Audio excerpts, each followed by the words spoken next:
Bagaimana cara beragama yang baik? Subhanallah jamaah. Iya, berkaitan dengan cara beragama yang baik. Agama Islam ini kata Rasul sallallahu alaihi wasallam, "Inna hadzal dina yusrun." Agama ini mudah. Kita jangan sok, wah kita lebih paham, Islam kita lebih baik daripada Islamnya para sahabat Nabi. Hati-hati, itu orang muda. Ketika dikatakan kalian monggo berimanlah, berislamnya seperti Islam dan imannya para sahabat. Assalamualaikum warahmatullahi wabarakatuh. Bismillah, alhamdulillah, wassalatu wassalamu ala rasulillah wa ala alihi wa sahbihi wa man walah. Amma ba'd. Teman-teman yang semoga Allah muliakan, berjumpa lagi dengan saya di channel Muslim Dakwah, di mana channel ini saya akan membuat video-video dakwah Islam dan mereaction video-video yang tersebar di sosial media. Oke teman-teman, mungkin sebagian dari kita kaum muslimin yang masih awam atau yang masih mencari kebenaran ajaran Islam yang murni masih sangat bingung ya. Sebenarnya ajaran Islam yang benar itu kayak gimana sih? Karena seperti yang kita tahu, di Indonesia ini banyak sekali kelompok-kelompok Islam ya, yang mengatasnamakan Ahlus Sunnah wal Jamaah. Tapi ajarannya beda-beda. Nah, kali ini kita akan menyaksikan dan belajar sama-sama dari Ustadz Syafiq Riza Basalamah Hafizahullah Ta'ala, di mana di kajian beliau ditanya oleh jamaahnya bagaimana cara kita beragama yang baik. Nah teman-teman, mari kita saksikan bersama-sama video dari Ustadz Syafiq Riza Basalamah Hafizahullah Ta'ala. Bagaimana cara beragama yang baik? Subhanallah jamaah. Iya, berkaitan dengan cara beragama yang baik. Agama Islam ini kata Rasul sallallahu alaihi wasallam, "Inna hadzal dina yusrun." Agama ini mudah. Wala yushaddad dina ahadun illa ghalabah. Tidak ada seorang pun yang berusaha melelahkan dirinya, memberat-beratkan dirinya dalam urusan agama ini kecuali dia akan terkalahkan. Jadi Islam ini agama yang mudah. Terus bagaimana supaya kita mengkaji agama dengan cara yang benar? Sumber agama Islam ini yang pertama adalah Al-Quranul Karim. Yang kedua, sunnah Rasulullah SAW, hadis-hadis Nabi. Yang ketiga, pemahaman para sahabat Nabi.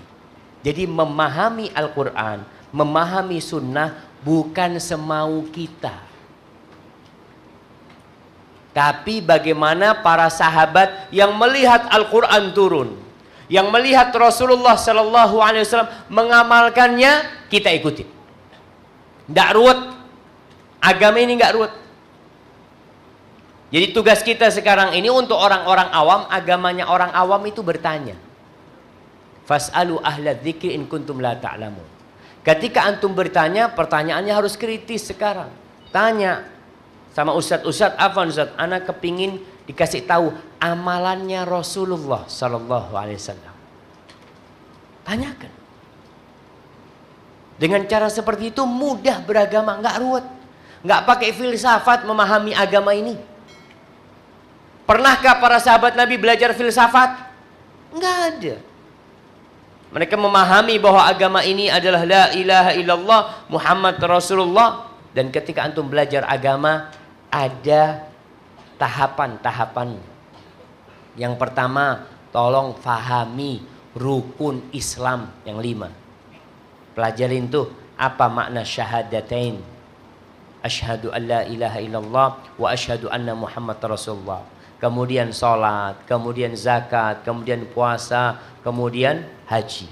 Kemudian belajar lagi, selesai itu naik tingkatannya, belajar rukun iman yang 6. Iman kepada Allah, iman kepada malaikatnya, kepada kitabnya, kepada rasulnya, kepada hari akhir, kepada takdir baik dan buruk. Kemudian naik lagi tingkatannya, mempelajari tentang al-ihsan. Islam, iman, ihsan. Ihsan itu apa? An ta'budallaha ka'annaka tarah, fa in lam takun tarahu fa innahu yarak. Engkau beribadah kepada Allah seakan-akan engkau melihat Allah. Kalau engkau nggak bisa sampai tingkatan itu, maka tingkatan yang di bawahnya, engkau beribadah kepada Allah, yakin Allah melihatmu. Mulai belajar. Dan harus milih-milih guru, iya. Di negeri kita ini banyak aliran, banyak sekte. Ya kita lihat, Ada aliran yang ngebom sana, ngebom sini. Kita melihat hal itu ada. Ada aliran yang gampang mengkafirkan sana, mengkafirkan sini. Hati-hati. Antum harus mengikutin qala Allah, qala Rasul. Ini firman Allah, ini sabda Nabi, ini pengamalan para sahabat Nabi. Bagaimana mereka para sahabat Nabi mengamalkan Al-Quran dan Sunnah, kita ikutin mereka. Mau ormasnya apa, mau yayasannya apa, yang kita ikutin adalah qala Allah, qala Rasul, dengan pemahaman siapa? Para sahabat Nabi. Karena yang lebih faham dengan Islam itu mereka. Kita jangan sok, wah kita lebih faham, Islam kita lebih baik daripada Islamnya para sahabat Nabi. Hati-hati, itu orang munafik tuh kayak gitu tuh. Yang merasa lebih baik Islamnya daripada Islamnya para sahabat Nabi, itu orang-orang munafik. Karena orang munafik pada waktu itu Allah mengatakan wa idza qila lahum aminu kama amanan nas qalu anu'minu kama amanas sufaha. Ketika dikatakan kalian monggo berimanlah, berislamnya seperti Islam dan imannya para sahabat. Manusia yang ada pada waktu itu para sahabat Nabi. Apa kata orang munafik? Apakah kita mau beriman seperti imannya orang-orang bodoh itu? Orang-orang kolot itu? Hati-hati. Iman yang paling mulia, Islam yang paling baik adalah Islamnya para sahabat Nabi. Karena mereka yang dipilih oleh Allah untuk mendampingi Rasulullah Sallallahu Alaihi Wasallam. Baik, itu dia teman-teman jawaban dari Ustadz Syafiq Riza Basalamah. Di mana menurut saya jawaban dari beliau ini jawaban yang sangat mudah difahami ya oleh orang awam seperti saya. Dan jawaban beliau ini sangat mencerahkan sekali, di mana kalau kita ingin mengikuti atau mengamalkan ajaran Islam, kita tuh harus mengikuti ajaran-ajaran Islam yang bersumber pada Al-Quran, As-Sunnah, dari pemahaman para sahabat, di mana para sahabat itu orang-orang yang dipilih oleh Allah Subhanahu wa Ta'ala untuk mendampingi Rasulullah SAW. Dan kenapa kita harus mengikuti Islamnya para sahabat? Karena para sahabat jugalah yang memahami Al-Quran atau memahami ajaran Islam ini dengan baik dan benar.